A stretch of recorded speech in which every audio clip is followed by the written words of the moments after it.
Welcome to the God's Got This podcast. I'm your host, Dawson Muck. I played college baseball at Randall University in Moore, Oklahoma, and on April 22nd, 2022, I was involved in a collision in the outfield, and now I am a quadriplegic. I've created this podcast to share some insight on the journey that God has me on now. I hope you enjoy.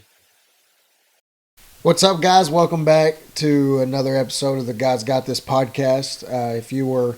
If you listened to the last one, there's a few things I have to mention before we get started. I started off talking about how Sulphur, we were headed to the state championship last time we were together, and unfortunately that didn't go too good for the Bulldogs. We came up a little short, but when you play private school and it's the best money you can buy, they should win every year. So congrats to those guys, but don't get me started on all that anyways. And then the second thing is Delaney mentioned our cousin McKella making fun of or making a joke about, well, at least he's not paralyzed whenever when injury happened. She was coming over. I don't remember the full story again. Go check out the last episode to get it. But I did confirm with her that she wasn't making a joke about it. She was told by somebody that I wasn't paralyzed. So she told Delaney, hey, it's bad, but he's not paralyzed, so that's a good thing. And then they showed up, and I was paralyzed. So that's how that story went. You're welcome, McKella, for clearing the air. I don't think anybody's going to hate you for that. So tonight I've got my parents on. I thought it would be fitting did my sister's last week or last time. It's been a while. Speaking of that, I hope everyone had a Merry Christmas and Happy New Year. But I figured the last one I had my sister, so tonight I was going to have my parents. They actually were on before, I think, whenever I was just on SoundCloud or Spotify, but figure I'd have them back on and let them tell a little bit about their side of the story and all that. So if you want to introduce yourself and tell a little bit about yourself, what you do. I'm Shannon Muck. I'm Dawson's mom. I am an elementary principal here at Sulphur for pre-K through second. Educator for 28 years. 20, way more than that, because you're 26, right? Yep. So, 29 years, I guess. 29 years I've been in education. Did you always want to be an educator? I did, and then when I got older and realized that the money wasn't that great, I decided I wanted to go into respiratory therapy about my junior year. Went and observed a respiratory therapist, shadowed, and found out very quickly that was not for me. So I decided then that my calling was to be a teacher, and I've done it ever since. I love it. All right, Joseph, you're up.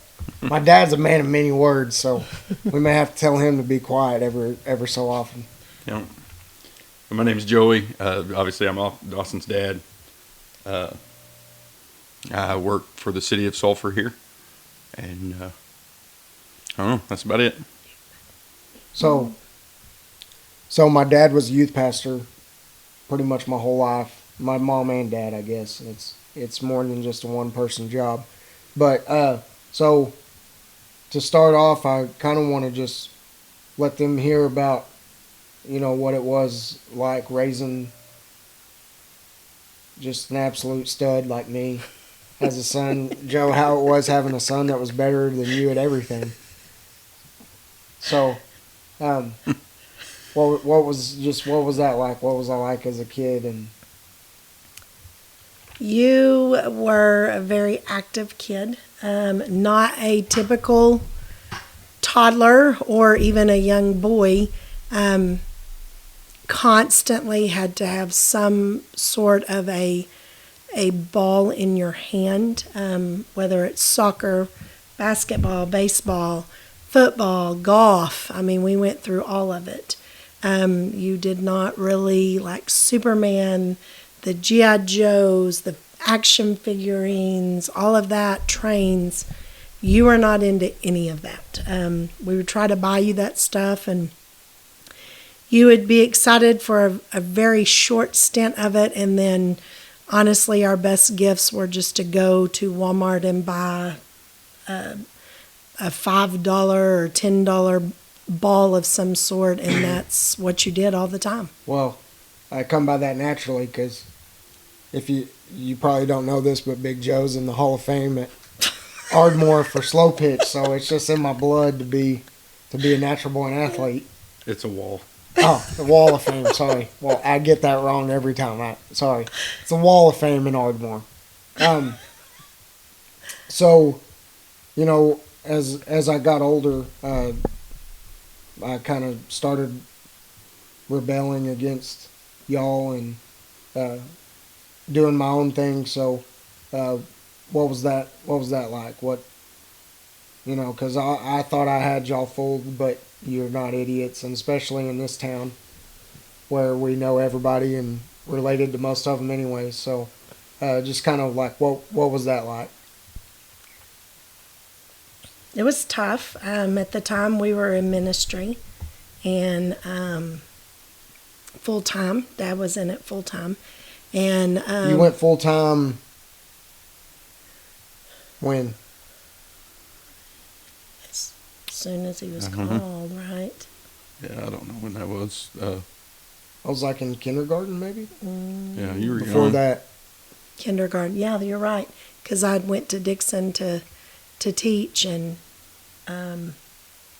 yeah, you were kindergarten or first grade when he I went when to he went when into we went to full-time. Dixon. I was in kindergarten. Okay.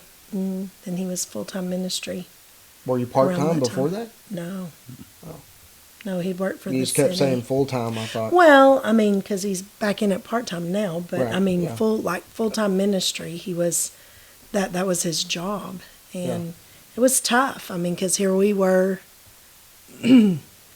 ministering to kids and trying to, make a difference in their lives, and you were just running, and you were a good kid. You just had your priorities really mixed up, and so it was tough. It took a toll, I think, on us mentally and spiritually. But we had to just keep pushing through and praying, and I guess it was your senior year when we felt like that God was calling Joey out of the ministry, and so he went back to work for the city, and it was, I guess, right before he went to college, wasn't it? Whenever you went out when you got out of got out of the youth pastoring. It was So hard. let's go back to when I was a kid. Is there any like stories that from growing up that like you just like funny stories? Anything that you remember that was just like cool, funny? No, don't have any memories of. Okay, all right. Well then let's go back. We have lots of memories. Yeah, we're just getting old. Our memory's not as good as it used to be. Yeah, and all you care about now is the youngest one. So Oh yeah, the favorite. Yeah, she is our favorite. Just ask you and your sister. But I think that's just a common. That's just how it is when you No. have a baby. not The baby's always the favorite. So true. Not true. okay, You'll just think she is. all right. So we get up. I'm in school. What was it? So I got caught. First thing, I got caught drinking pretty early in high school. And Do you remember that time that I got caught? Well, I was at your sister's birthday party. I don't know if you remember. We had rented a Well, room. the very first time, Dad was gone at Beaver. Oh, that's right. Yeah, yeah, I do. And of course, you lied, and Yeah. I probably was more of a pushover. Definitely more of a pushover than your dad was, and just wanted to see the good and not have to deal with any bad. I'm a pretty positive outlook type person, so I remember that. I forgot till you just said that. Yeah. You were a freshman. Yeah. hmm It was you lied your way through it. I mean, for sure, and made me think that it was who you were with and all of that stuff. And then I guess the next time that you were truly caught, when we both definitely knew, was when I was doing Delaney's birthday party. Yeah. We'd rented the room, 13th, I think it was her 13th birthday. I don't remember. And we'd rented a room at the Artesian and had some girls stay the night. And you'd lied about where you were. You'd left your phone at a friend's house thinking that you could get away with it. And it's, amazing how God works, because your phone was showing on Life 360 that you were at the party, but your phone was actually across town at your friend's house. And so it was, So I called it, and your friend's mother answered.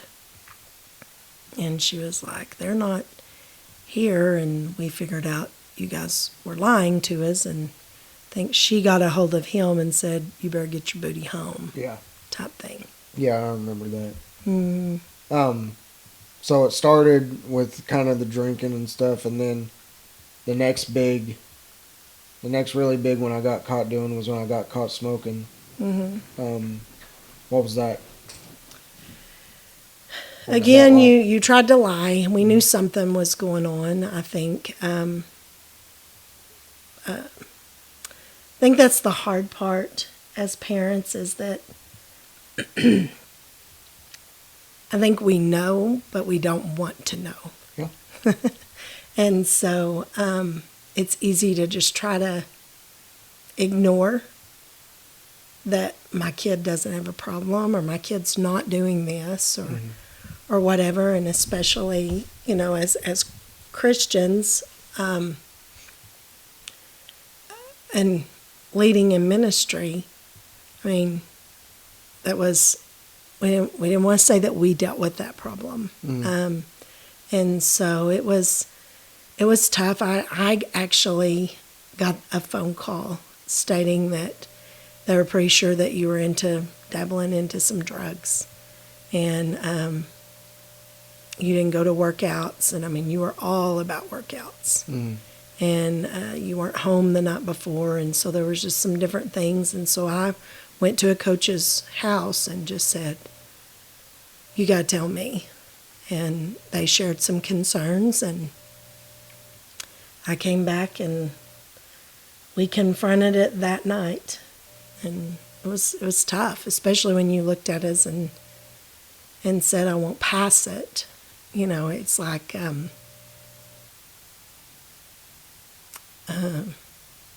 don't know if your dad remembers this, but I remember him saying that,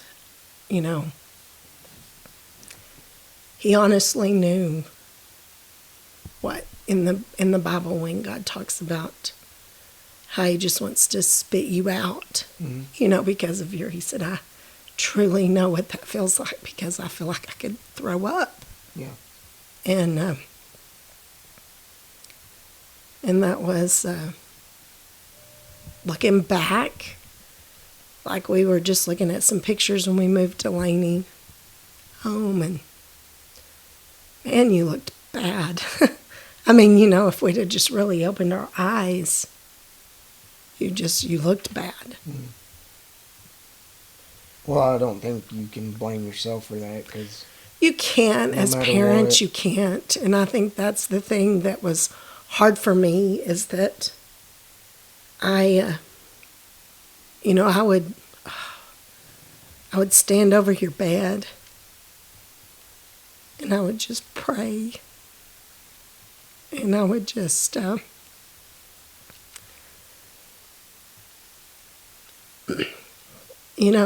it just caused lots of turmoil. Yeah. And I remember, I don't know if I was reading a book or a devotion, and it said that, even a teeny tiny crack in a home, in a Christian home, that Satan will find it. And he will enter. And he's going to start with your kids and your marriage, and man, it was tough. Yeah. It was tough. That's his mission, is to steal, kill, and destroy. Yeah, he wants to destroy. However he can. It doesn't matter. You can think that you've got this wonderful Christian home and your devotions and you're doing all this stuff and praying over your children, but I mean, if he can find one little bitty tiny Mm-hmm. tear, Yeah. he's going to get in and try to tear it more and more and more. Yeah. So then after that one, what? Because every time I got in trouble, there was the reoccurring theme of like, I'm ready to get my life back on track. You did. At what point do you think you realized that was just smoke? Your dad realized it way before I did. Yeah. I think. Don't Well, you, we hadn't Joe? even gotten to the DUI yet because that happened. Too. I think when the DUI, I think we knew because when you moved to college, we helped you pay rent, we helped you pay bills, all of that, and it was just like, just send it to me, Mom, just send it, put it in my account. And then your dad was like, he needs that, he can come home. Yeah. And so we tried that for a while. You would come home just enough time to get the check. Yeah. And then you were gone again. And I think, honestly, for me, I think when and this was before you got it was during COVID when you had to move home. Mm-hmm. And I felt like I was in turmoil and worried about you when you were there. But when you were home, I think that's when I realized that you really were lost. Yeah. And that you truly were running. And when you went back and got the job at Tractor Supply, right? What? No, not Tractor. No, where did you work? Atwood. Atwoods. Sorry, Atwoods. Wow. When you went, sorry, That Atwoods. could be fighting words. Sorry, Atwoods. Between those two. Yeah, whenever you got the job at Atwoods and you moved back, awful for me to say, but at least you weren't here, and I didn't have to see it. Yeah. And so I was kind of relieved because I didn't have to sit and just watch it right before my eyes. Yeah. Because you thought I traced you and followed you on Life 360, and I didn't because I didn't want to know. Yeah. But you thought I did, so you would always delete it, and then we'd make you get it back, and you'd delete it. But I really didn't. I didn't follow because I didn't want to see where you were going and what you were doing. Yeah. And when you left, I realized then that he had some major, that you were dealing with a lot of major problems, and Yeah. And so I started a little study thing with some friends over praying for your adult children online, and I read you actually mentioned the Craig Groeschel Dangerous Prayers to me. You'd went to church, Yeah. and he was launching it or something. He was talking about it, and you called me. Anytime you went to church on Sunday, you would call and let me know that you went to church. And you said, I went to 'Cause church. most of the time, every other time when I didn't, you text me and I just wouldn't answer. Yeah. Good I would, morning. Wake up. It's Wakey, time to go to wakey. church. Wakey, Wakey, wakey. wakey. Get your- Wakey, wakey. Get your Worship on. Get your It's worship time on. to get Yeah, your that's worship right. on. Yeah.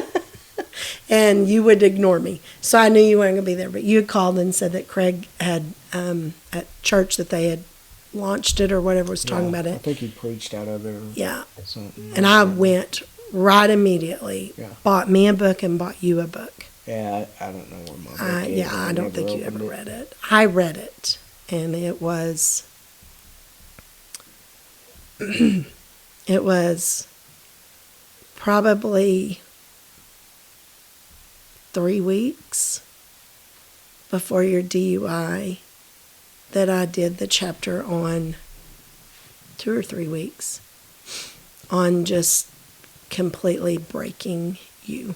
Mhm. And that's what it said, is to pray that God will just break them. And when I got that call, I went out on the front yard You're talking about? when I got the call of DUI. Okay. And I just fell to my knees. And I was like, I didn't want to be broken. I wanted him to break, but I didn't want to break. But I think something inside me realized that I loved you, but I didn't love your lifestyle. Yeah. And I couldn't love your sin. And so I had to release some of that as your mom to be able to. That was hard. It was hard, super hard, because I don't know, I think a lot of men are they're easier with, not easier, I don't mean it like that. But I just remember when we got the call, your dad's face was just, he was like, we're not going to get him. We can't. And I knew he was right. I knew he was right. But But you still come and got me. we come and got you, what was it, 10 hours, 12 hours later? Yeah, it was the next day. I was in there for you a were while. there for a while. It was later that day, and we did because we were told that that really wasn't a really good jail to be in. That all of you were together, and Yeah. that for your future, if you were to wake up. But honestly, when we went, did you go to the arraignment the first after? Were you able to take off and go? Or was it just me? You don't remember? I don't either. I don't remember if it was just him, but whenever that judge looked at you and said, he pretty much told you, you get another DUI, I will send you to jail. Yeah. Do you understand me, young man? Yeah, I remember it. And I remember just kind of like, whew, okay, well, hopefully he'll wake up. And if he doesn't, then we gave him an opportunity to wake up. And if he doesn't, then if it happens, then not what you want for your kid, but Yeah. So at this point, are you just kind of like, well, because I gave the same story when I got out of jail. I think I remember y'all wanting me to come back home, to move back, to get out of school and move back, and I kind of gave the I'm ready to get my life back on track thing again. And I'm sure by this point you were, what were you thinking? Just, this is bull crap? I think it was empty promises. There was no root. I mean, you say that a lot. There was no root to it. And so I think we kind of knew that, or for me, I mean, can't really speak for your dad, but for me, I think it was kind of one of those moments where I knew that I just had to pray and just say, here you go, God, Yeah. because I can't. Yeah. I saw what it was doing to Delaney. I saw what it was doing to us. Yeah. And I just had to say, he's yours.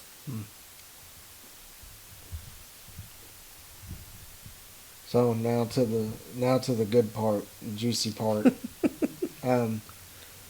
Let's dive into the accident, the day of it.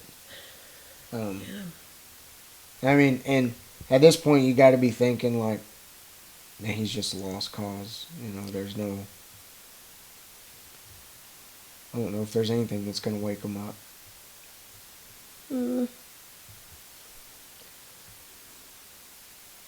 Maybe a little bit of hope. Just 'cause he's your, I think as parents, there was that hope Mhm. and that constant prayer and that yeah, just where the Bible says, raise them up as they should, and one day Mhm. they will come back, or however. I'm not really good about Yeah, just saying the scripture. pretty word much for plant the word. foundation. And, Yeah, raise them up like they should be, and they will not depart from it. Yeah. And I think that was something that kept me kind of hoping that it would continue. There was hope. Yeah. So, the day of the accident, Dad was there, but you weren't. Mhm. What? Talk us through that. We were supposed to play Friday and Saturday, and we had a cheer thing. I was co-coach cheer, and we had a cheer thing, and my other coach was sick. So I stayed back for our little cheer fundraiser. And I had been trying to watch it, and then it was towards the end of the day, so I had to shut everything down at school, and I had just gotten there to open up for the little fundraiser thing that we were doing, and our preacher come pulled in, and he walked in the door and he said, Shannon, come on, you gotta go with me. Well, our preacher's kind of a mess. He's a goofy mess. So I just kind of looked at him and I said, oh, hush, I've got to do this. And because kids were starting to get there. He's like, no, like, serious, like, you've got to go with me right now. He's like, I said, what? And he said, something's happened.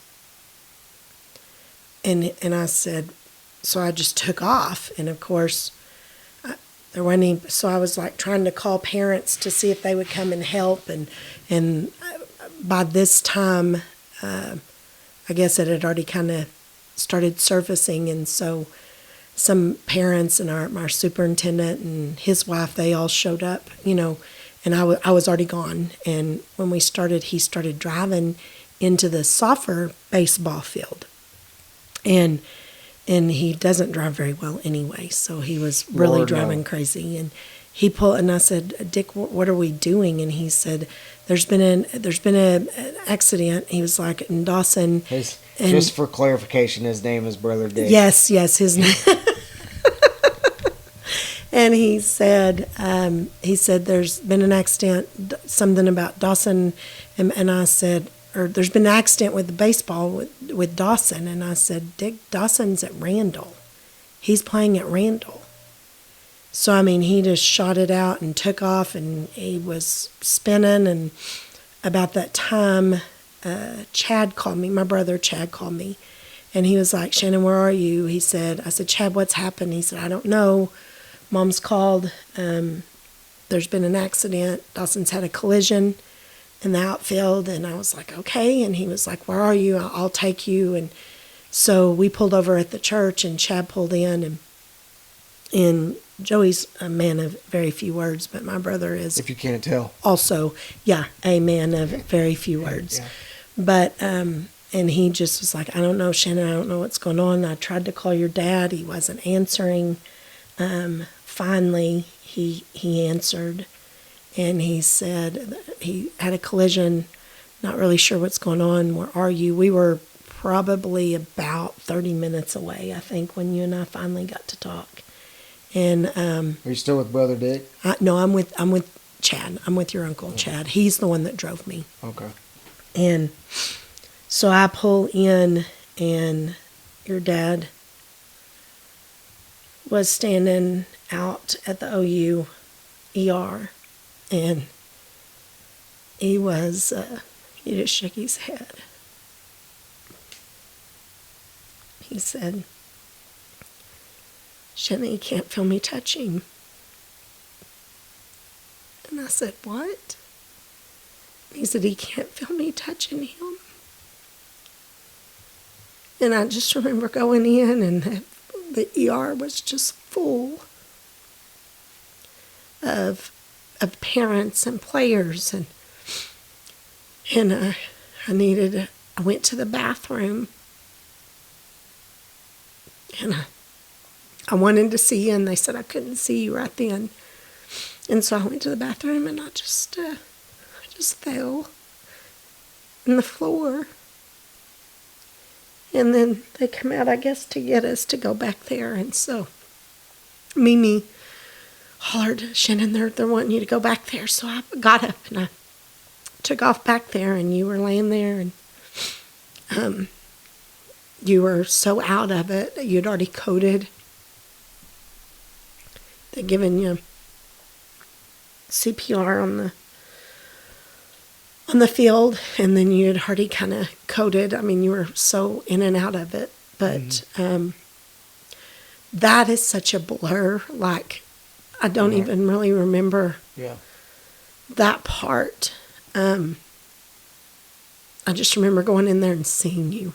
Yeah. Because I was thinking, collision, he's broke something, you know, I've seen him flip over walls, I've seen him hit walls, I've seen him hit people. And then I realized then that it was serious. Yeah. So,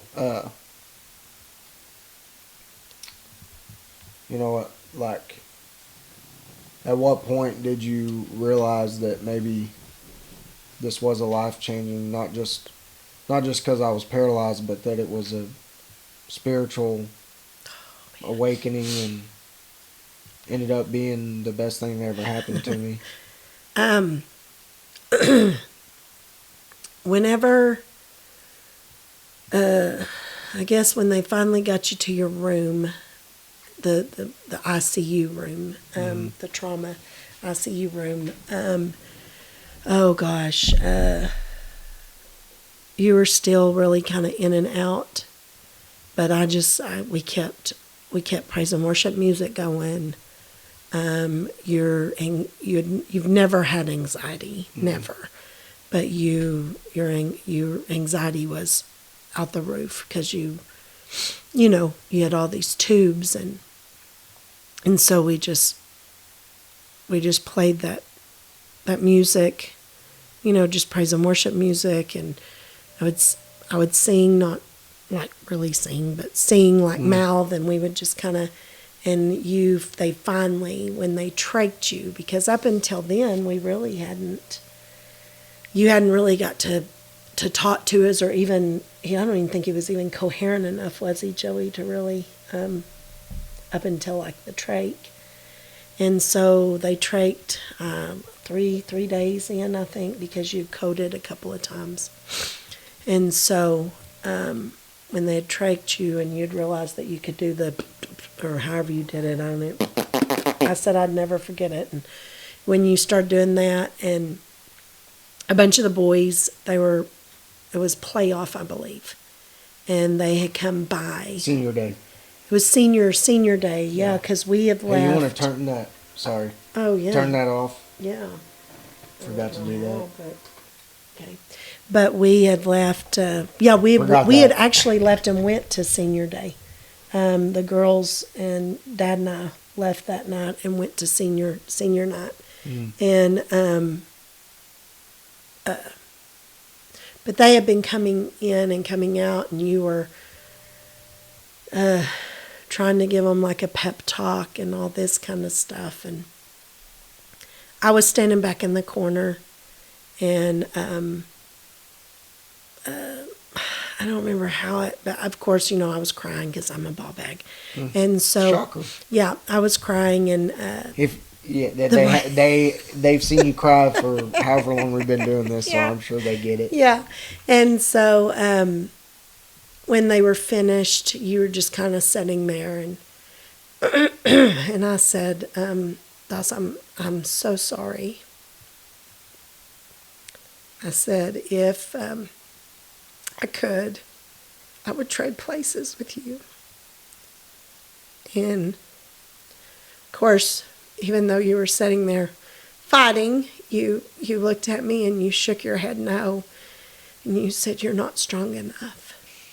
And I was just like, okay.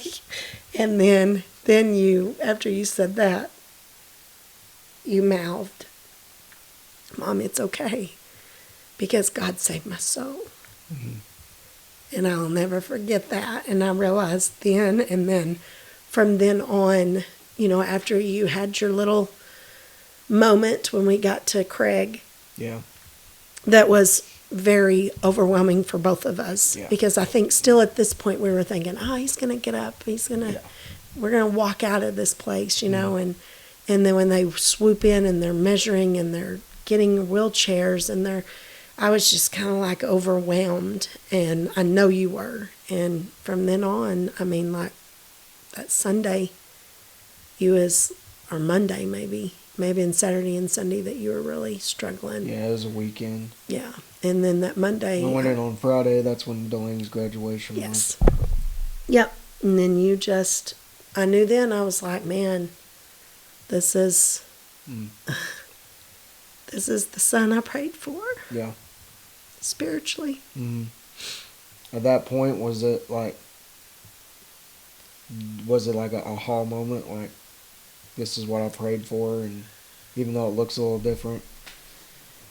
I think that's like been surfacing. I think it took a little while for me to really kind of grasp that, wow, because I think at first I knew that you were different. But I was afraid getting home. Yeah. Because I don't know if you remember, but the first time, they took you out, I was just like, "Dawson, please, I remember. please, make good choices." I don't know if it was you or Delaney that got on my nerves more about that. But I didn't, you know what I mean? I just wasn't sure if it. Well, I've done it so many times Yeah. that, it's like the boy that cries wolf. Yeah. But then I think after about 6 months or so of being home and seeing the fire and listening, like being able to witness, like you diving into God's Word and sharing your testimony and your drive and your outlook for life, I knew that was probably my aha, like, wow, this is the Christian man that I wanted my son to be. Yeah. That's good. So, obviously your faith, y'all's faith through this is going to inspire somebody, I'm sure, and it has inspired people. I know it's inspired people that that we see and are in contact with and all that, because there's not many people that could keep the faith through that, and y'all did. How did you do that? To endure all that. To endure all that, and you never quit praying. You never gave up. You never once gave in to any of it. I think that just being in His Word and really trying to like I would take scripture and put your name in it, and things like that. And I mean, he just gives you, And I guess this also will tie in with what advice would you give parents through it. Sorry, I had to cut you off. But no, you're fine. this will tie in. I think that was going to be my next question, but it'll kind of tie in with this, so you can knock them both out. Hmm. What got you through, and what advice would you give parents going through it? I mean, don't give up on your kiddos. Keep praying. You need to have yourself. You need to have a relationship with God. You need to have a relationship with your spouse. Yeah. Because it can be tough on your marriage. When you have children that are struggling. And I mean, I'm a very faith-based person. I'm more of that feeling, emotion, that kind of thing. And I mean, I've been asked by people, you've said this prayer for your son and your son's turn. I've been saying this prayer for my son or my child for 30 years, I would hope that if this wasn't the outcome, that 30 years I would still have that faith, to just keep praying. But I think it's truly, it's not, it's got to be about the true relationship with God and just really being in His Word and spending time with Him and spending time with your spouse. And you both have to be rooted in that relationship.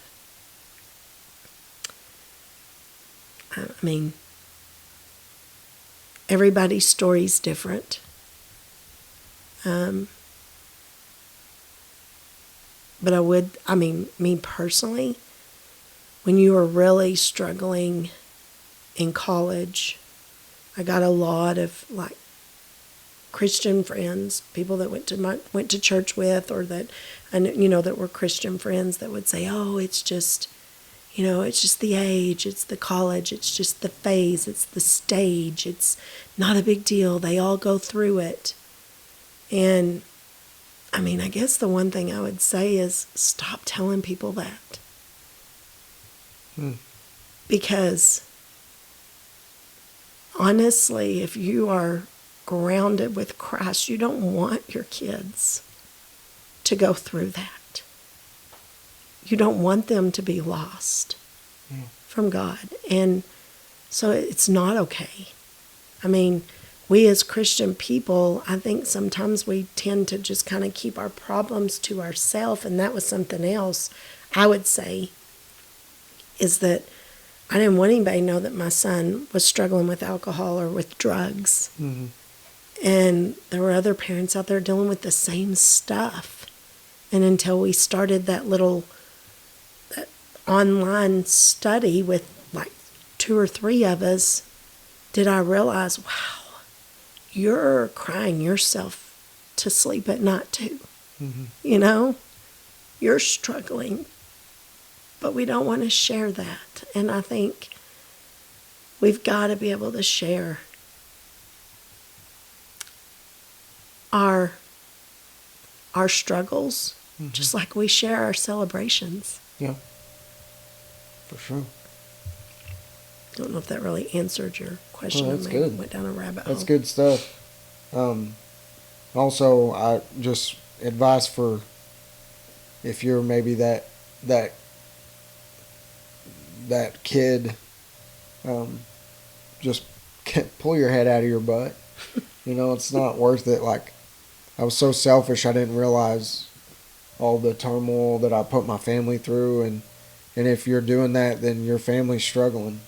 And I'd do anything to go back and change that, because, now, obviously I was selfish in the moment and didn't realize it, but you don't realize how many people you're hurting and how many people that you're dragging down. So that's kind of my advice and words of wisdom. You got anything else, Joe? You got anything you want to share? No, that's about it. That's about it, man. A lot of words. I told you.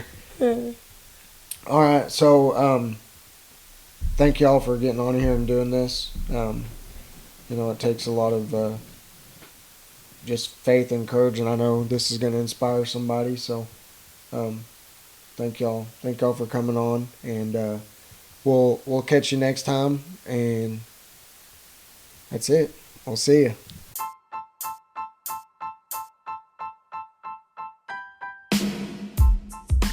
Thank you for listening to this episode. If you have questions, ask them in the comments and I will answer them on the next episode. If you are wanting to reach me for a speaking engagement, you can reach out through either the God's Got This Facebook page or my email that is in the podcast description. Thanks again, and remember that no matter what you are going through in life, you can always find peace in the fact that God's got this.